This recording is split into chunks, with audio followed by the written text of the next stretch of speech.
berth in the Little League World Series. Then the grown-ups announced they were going to kick the team's most valuable member out of the competition. And now the dream hangs in the balance. Mike Watkins tells us why the youngsters are battling to prove that their buddy is in a league of his own. Little League Baseball. It's part of growing up in virtually every city and every state.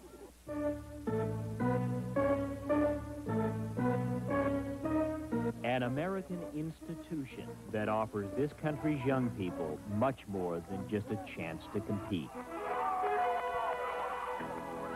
We're teaching them good sportsmanship. We're teaching them to work together as a team, that everybody pulls their own job assignment for the better of the team.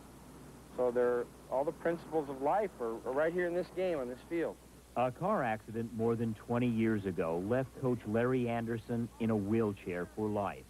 A circumstance which has presented many challenges over the years, but none so important as the lesson he's trying to pass along to his ball players in Arcadia, Arizona, about equality, courage, and standing up for what you believe in.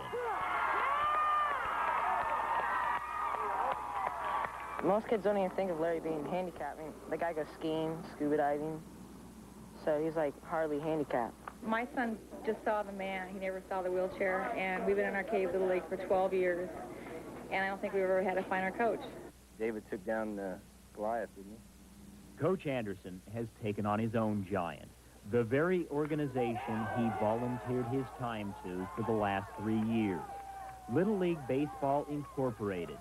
The national headquarters has tried to bench the coach during this all-star tournament, saying his wheelchair on the field poses a danger to the players. I found out about 10 days ago that they passed a policy that if I coach from the third base coach's box, that not only would they pull a charter for Arcadia Little League, which means 100 or so innocent children could not play Little League anymore, they were going to take the charter away from any team that played against us. And I thought that was so unfair for them to use that kind of bully tactics that I knew where I had to go. Coach Anderson knows the judicial system very well. When he's not Coach Larry on the field, he's making a living as Judge Anderson in Superior Court. So when the coach felt he'd become a target of discrimination, he decided to let a higher umpire make the call, and has taken the great American pastime into the All-American Forum, a court of law. Absolutely, that was an extreme measure, but that's all I had left. They backed me into a corner. The Little League has the greatest respect for Larry Anderson, and he's a terrific role model for the kids. But the Little League has a responsibility to have a concern over the safety and eliminate any unnecessary situation from the playing field where a child can get injured. Bob Bruno wears two hats. First, as a local father who supports Arcadia baseball, and second, as an attorney who is representing the national organization. But Little League Baseball has struck out in the first inning. A temporary restraining order has been granted, allowing Coach Anderson to remain on the field, a decision that most of the parents seem to agree with. Is there an element of risk? Yeah, I guess so, but if I had to rank it among all of the other elements of risk that exist here, throwing bats, baseballs going 60 miles an hour and so forth, I would rank it real low on the scale.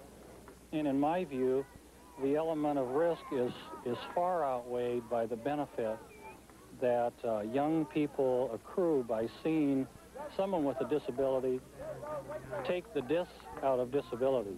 But as Larry Anderson's Arcadia All-Star team beat McDowell Mountain 24-1, the coaches' struggle with Little League Baseball is only in the early innings. Yesterday, word came that the national organization would continue to fight against Coach Larry when the judicial order runs out July 17th. So as the ball players prepare for a weekend game in their tournament, the judge is warming up for another at-bat in court, not on the field. 2, 4, 6, 8, we appreciate I want people to know from the bottom of my heart that I didn't do this for Larry Anderson. I did this because I'm trying to teach 14 boys that we don't quit in baseball, we don't quit in life. Good for you. The Arcadia All-Stars play the next game in their path to the pennant tomorrow night, and we wish them the very best. Coming